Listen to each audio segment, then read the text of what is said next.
Hi, this is going to be a really simple exercise in getting familiar with 2-5-1 progressions, which is the most common way of moving. It's the most common cadence in jazz, and it's something you can think about and intellectualize, but in the end you just got to get it in your hands. So this is going to be a nice way of voicing a 2-5-1 cadence that you can do in all keys, which will give you a big head start as you start trying to read charts and improvise and understand harmony. The goal with this is that by the end of it, anytime you hear a 2-5-1, 2-5-1 in a major key, as soon as you hear it, you're like, oh, that's a 2-5-1. I know how to play that. That's the goal. All right. Of course, you can go a lot farther and go to other levels, but this is our starting point.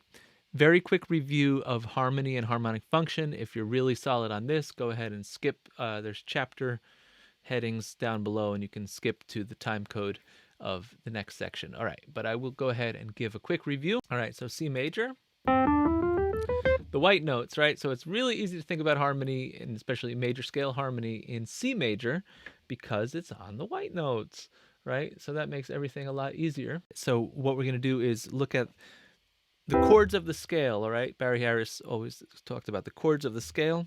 So that's the one chord. We're going to use 4-note chords. 1, 3, 5, 7. One chord is C major 7, D minor 7, E minor 7, F major 7, G7, A minor, B half diminished, right? There are some German speakers going to watch this and they're going to say B, right? If I'm speaking English, that's B. If I say be, okay, well then maybe it can be be. But I know it's ha for you all German speakers, but it's B in English, and this is B flat, okay? All right. So one chord is a major 7, two chord is a minor 7, three chord minor 7, four chord major 7, dominant A minor 7, and B half diminished, halb vermindert. Demi-diminué. So what we're going to deal with today is only the 2, 5, and 1 chords, all right? So the 2 chord, again, that's a D minor 7. 5 chord, that's a G7. And the 1 chord, that's a C major 7, all right? But we're not going to voice them that way. We're going to do it a little bit more interesting. We're going to do the roots down here, right? And we're going to do what's called a chord extension. So this is one of the fundamental principles in jazz, is that you can extend chords and extend harmony beyond just the normal triads or even seventh chords. So we're going to start doing that right now, so you can start really hearing that sound that you associate with jazz, those colors, all right? So root here, the root of the 2 chord. There's the 3rd of the 2 chord, the 5th, the 7th, and the 9th. We call it the 9th because anytime you have a 7th in a chord, you name the upper structure by the numbers above the next root. Okay, that was a complicated thing I just said, but why not call this D minor 7 add 2? Well, because if it has a 7th, the 2 is called a 9th. All right? The 4th is called an 11th. And the 6th is called a 13th. That's just how it works. If there's a 7th in the chord, you name the upper structure. 1, 3, 5, 7, 9, 11, 13. All right, that's just how that works.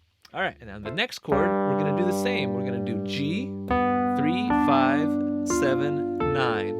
All right? And then C, we're going to do the same. C, E. That's 3, 5, 7, 9. All right, so in each of these cases, the 9 is going to be a normal, natural major 9. Some of you may be aware that you could have a flat 9 or a sharp 9 in some cases, especially on the dominant chord, on the G. There's flat 9, right? Or there's sharp 9. Terrible name for that voicing. But anyway, I'm not going to argue about that. All right, here we go. Now, I'm not going to jump to this other voicing here because that's just a big jump, right? Look at all those jumps. Or I could even do it this way, right? Right? Just in parallel, Doesn't sound that great, doesn't look that great, and it's slow, right? Because I got to move my arm a lot. So what we're going to do instead is use inversions to do that work. So root here. All right, and now going to that G7, I'm going to do this closest inversion. So there's the 7th, 9th, 3rd, and 5th. Hello, 5th, yes. And back to the normal position for the 1 chord. All right, there we go again. Let's do it again. I'll do it long. 2, 3, 4. 2, 3, 4. 2, 3, 4, 5, 6, 7, 8. Again. 2, 3, 4. 2, 3, 4. 2, 3, 4, 5, 6, 7, 8. Okay, so now here's where it gets interesting. Once you've mastered that and spend all the time you want to master that, you should go ahead and start sequencing it harmonically into other keys, all right? That is what will really start expanding your brain and getting you ready for whatever chart or a tune throws at you, all right? So the basic shape is 2-5-1. That's what the bass line's doing, okay? C, after it resolves, is going to become a new 2. 2 of what? What is C2 of? If we're talking major keys, the 2 is always a whole step above 1, right? So what is C the 2 of? B flat, right? So let's do the sequence just with the left hand. 2, 5, 1, 2, 5, new 1, new 2, 5, new 1, right? All right, I'm doing 2 beats per chord right now. On the accompanying PDF for this exercise, you'll see that it's 4 beats and then 8. All right, so let's do that. 2, 3, 4, 5, 2, 3, 4, 1, 2, 3, 4, 1, 2, 3, 4, 2, 3, 4, etc. All right, so let's do that with the upper structure. D minor 7, G7, C, which is 1, and repeat. C, which is 1. And now this is the new 2, C minor 7, F7, B flat major 7, which is the new 1. And now that's the new 2, B flat minor 7, E7, A major 7, which is the new 1, which is now the new 2, A flat minor 7, D flat dominant, G flat major 7, the new 1, which is now the new 2. Oops, kept that 13 by accident. 2, 3, 4.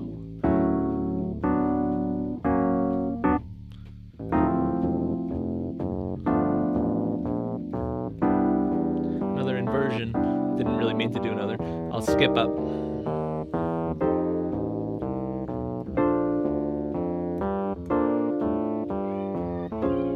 Thanks, buddy.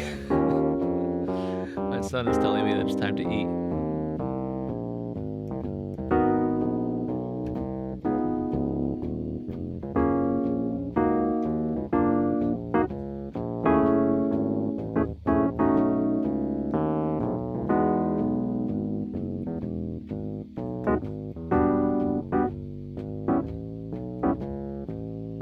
All right, so there, now we've covered half of the keys.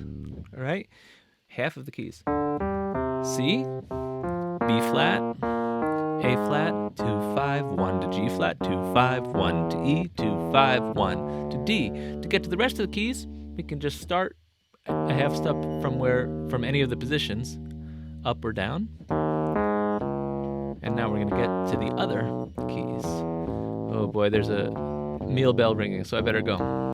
Now I want to say something about the way to approach this material, and really any material. In my opinion, you should always be playing music, and you should always be playing time when you're working on something like this, or almost always. You can take a few minutes to try to find voicing out of time, but once you have it, you really should be playing in time, even with a metronome or your foot tapping or both, or a loop of a beat, anything. Neurologically, it really is better to have to find the voicings in time. which might mean that you have to stay in one position for a long time before you move on. So you might not do the exercise as written at first. So, for example, you might go like this. 4, 1, 2, 3, 4, 2, 3, 4, 5. And that might have been hard enough. So you might want to just stay there, or even slower. 1, 2, 3, 4, 1, 2, 4, 1, 2, 3, 4, 5. And you can stay on that for 3 days, 4 days until you're just sure you got it, and then do the next one. 2, 3, 4, 6, 7, 8. 1, 2, 3, 4. Right? You can do these in pieces that don't have to be strung together. Stringing them together is a goal that you want to be able to do, but you can also do 2 at a time. So, to C, to B flat, and just repeat those 2 all week long. Everyone's at a different starting point, different level. It matters that you put in time. It doesn't matter how far you get, and it matters that you do it perfectly, because Chico Freeman said, perfect practice makes perfect, right? Practice doesn't make perfect. Perfect practice makes perfect. So really, in time, okay? 1, 2, 3, 4, 1, 2, 3, 4. Feeling the time. All right. That is it for today. Have a good one.